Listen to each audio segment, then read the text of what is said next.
Whatever the occasion, effortless elegance is right this way. Because Hilton brings you new ways to stay courtesy of the Nomad London. And it doesn't stop at award-winning dining in a space draped in velvet and illuminated by vintage chandeliers. No, this day goes beyond with unparalleled personalized service and attentive hospitality. Oh, and did we mention the Nomad London can be booked using your Hilton Honors points at Hilton.com? Hilton, for the stay. This episode is brought to you by Indeed. When your computer breaks, you don't wait for it to magically start working again. You fix the problem. So why wait to hire the people your company desperately needs? Use Indeed's sponsored jobs to hire top talent fast. And even better, you only pay for results. There's no need to wait. Speed up your hiring with a $75 sponsored job credit at Indeed.com/podcast. Terms and conditions apply. Welcome to I Talk to Ghosts. Come on in to the Spirit Parlour. The candles are lit. The air is still. And tonight we're gathering around the table to talk about the art and mystery of the séance. Maybe you've imagined a group of people holding hands in a dark room, the table trembling, a voice from beyond whispering secrets into the candlelight. Or perhaps you've seen the Hollywood version, curtains blowing, spirits shouting, and a medium going into a full trance. But what's real? What's respectful? And what should you know before inviting the spirit world to the table? Tonight, I'll guide you through the basics of séances, the rules, the rituals, and the reality. Whether you're just curious or feeling called to conduct one yourself, these are highlights and helpful notes to spirit communication in a circle. Okay, the word séance comes from the French word séance, meaning session or sitting. Séances became especially popular in the 19th century during the spiritualist movement, when people longed to connect with loved ones lost to illness or war, and there was a lot of that during this time. Mediums would hold parlor gatherings, often dimly lit, where messages from the beyond were received through knocks, voices, trance states, or even automatic writing. Some séances were genuine attempts to bridge the gap between the physical and the spirit worlds. Others, well, let's just say not every parlor was free of a trick or two. Still, séances continue to this day, especially in spiritual circles, and many people, myself included, have had powerful, heartfelt, and even healing experiences. Now let's talk about what you need for a séance. Let's begin with the essentials. If you're considering hosting or participating in a séance, here are the key elements to keep in mind. Number 1, a sacred space. The setting really does matter. Choose a quiet, undisturbed space. Candlelight helps create a focused, spiritual atmosphere.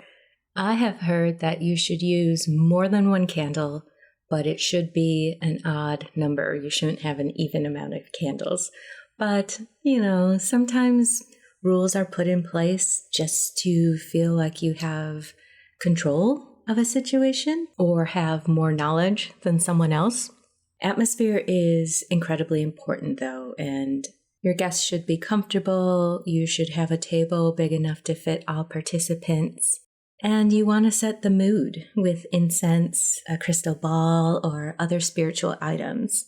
Depending on the type of séance you're performing, additional supplies may be necessary, such as tarot cards or runes. Playing soft music as your guests arrive is another great way to set the tone and keep the right energy flowing from the very beginning in the space. You can also include objects that belong to the departed or photos of loved ones, anything meaningful that honors the energy that you want to invite in. Number 2, a circle of intention. Participants should be open, respectful, and grounded. A group of 3 to 8 people is usually ideal. Everyone should be clear on the purpose of the gathering, whether it's to speak to a specific spirit, or to explore spirit communication in general, or to receive messages of healing. Whatever your goal is, it should be established and understood. Another great component, of course, to have at a session is a medium or a guide for your seance. It's incredibly helpful and important to have someone experienced who can raise and manage the energy, navigate messages, and keep the group emotionally grounded. This person may go into a meditative or trance state, or simply facilitate the experience. Whatever happens, it's important to have an experienced and a grounded host for your gathering. I'm sure you can think of situations that may seem a little startling during the moment of heightened energy that could really benefit from someone with a reassuring presence and the knowledge of how to respond and to continue to guide the gathering. Number 4, let's not forget about protection and grounding rituals. Before beginning, always set spiritual boundaries. You might light a candle and say a protective prayer or mantra, call on your spirit guides, visualize a circle of white or golden light around the group, or ring a bell to clear the space. Another element to consider is tools. Some seances use a spirit board or pendulums or automatic writing. These are just tools. The spirit world doesn't require them, but they can be ways to focus intention and receive symbolic messages. In fact, the last Spirit Parlour episode I just released was about mediumistic tools. So you could go back and review that with the mindset of these tools can be used during a seance. So here's how a seance typically flows. First, you open the circle, you begin with a prayer or intention setting, call in only benevolent, high vibration spirits. Invite only those who come in love and peace. After that, raise the energy through breath work, chanting, or simply sharing positive memories and emotions. The group raises its collective energy. Although many people like to do this, you don't have to hold hands to raise energy. In fact, if a seance goes on too long, it could get downright uncomfortable. Your arms could get tired, your hands can start sweating, or you may be just too distracted because you're holding someone's hand rather than focus on calling a spirit close. So I hope as we chat about this, you do get the impression that with a seance ceremony, you can make it your own, and there aren't strict rules that imply success or failure, if that makes sense. Next, after raising your energy, comes the invitation to spirit. Ask the spirits to come forward. This can be verbal or silent. Be patient. Spirit communication takes subtlety. And with that, you'll probably move on to messages. Messages may come through feelings, visions, words, or sensations. If someone receives something intuitively, allow them to share. And finally, when finished, comes closing the circle. Always thank the spirits and say goodbye. Close the session formally, blow out the candles, say a closing prayer, or ring a bell. Closing the seance is a really important last step to ensure everyone knows to go home. Next, let's talk about expectations. What can you expect at a seance? During a session, you may experience energy sensations. You might feel tingling, chills, heaviness, warmth, or cold. Cold does not necessarily mean bad, just so you know. From my experience, spirit can often feel cold, and it could be one of your closest loved ones coming forward. Sometimes the energy in the room shifts, air gets thick, time might feel strange. This is normal, and your mediumistic host should reassure you of this. Also expect messages. They may be subtle. You might hear names, feel emotions, or see mental images. The medium might speak aloud or perform automatic writing.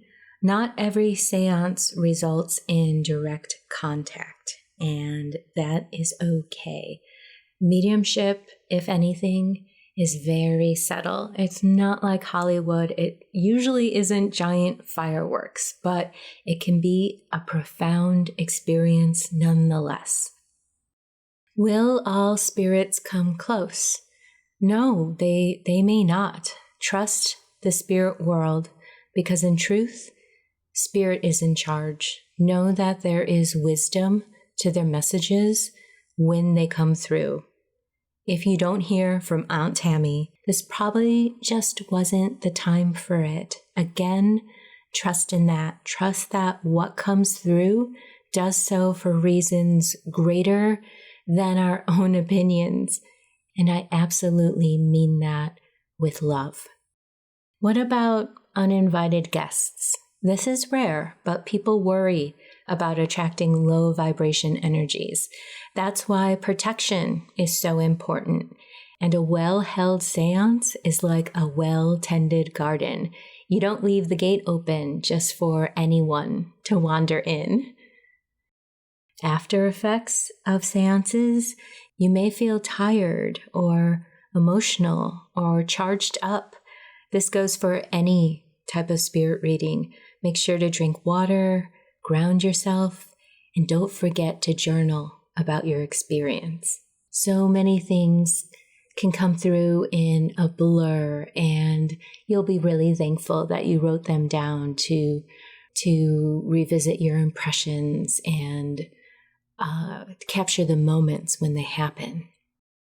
Okay, before we wrap up, let's talk about a few important do's and don'ts for anyone exploring seance work. So approach with reverence, not fear. Keep an open but discerning mind, and also make sure again to close the session respectfully. Things not to do: don't demand messages. Don't ask disrespectful or sensational questions.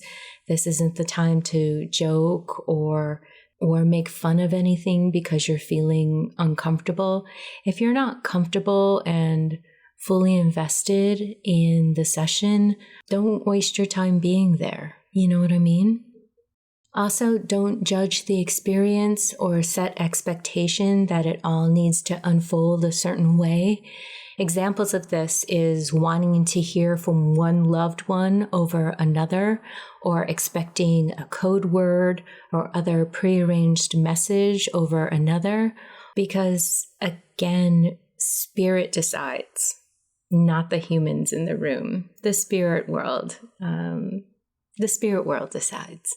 And if the energy you're literally bringing to the table is the mindset of prove it to me, you aren't being open. So just remember that love attracts love. And if that isn't the energy and the attitude and emotion that you're bringing to it, realize what is happening with that. And with that, don't bring any other low frequency with you: fear, doubt, or any kind of self-conscious embarrassment for being there. That should all be worked out before the session happens. Otherwise, it probably just isn't the right time for you to be participating. And again, that goes for any medium reading or medium session.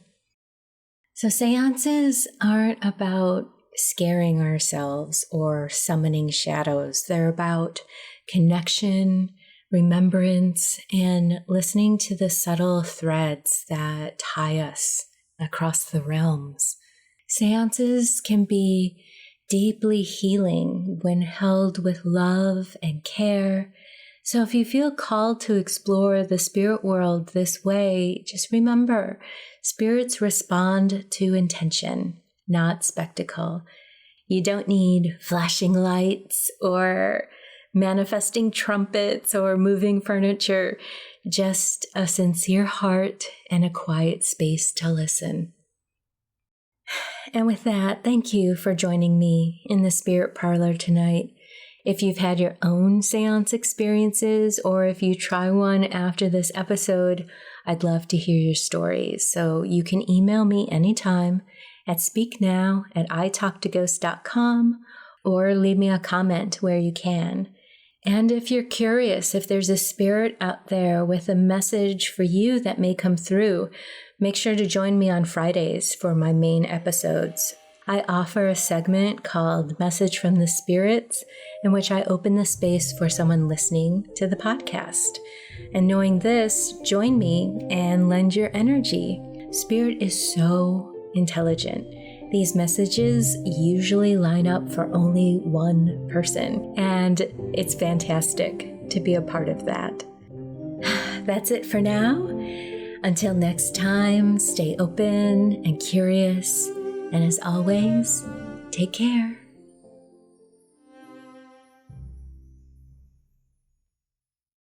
Stories have always been at the heart of who we are.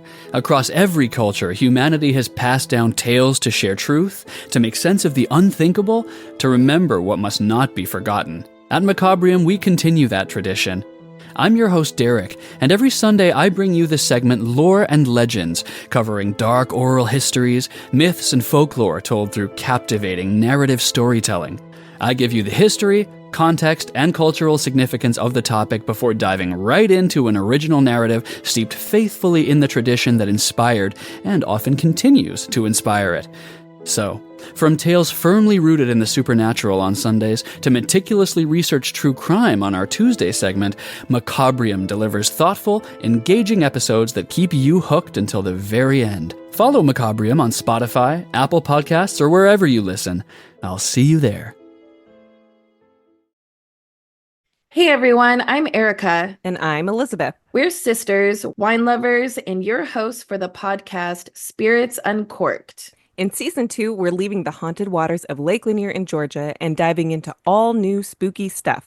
Shadow people? I've seen them. Haunted military bases? I've served on one. Local restaurants with ghostly reputations? I work at one. Okay, if something spooky doesn't happen to you, I worry about you. The paranormal is my normal. Plus, we'll sip and chat with horror authors, fascinating guests, and test out some superstitions along the way. Knock on wood. So uncork a bottle and pour a glass of the paranormal with us on Season 2 of Spirits Uncorked. Get ready for sips, scares, and sisterly sarcasm.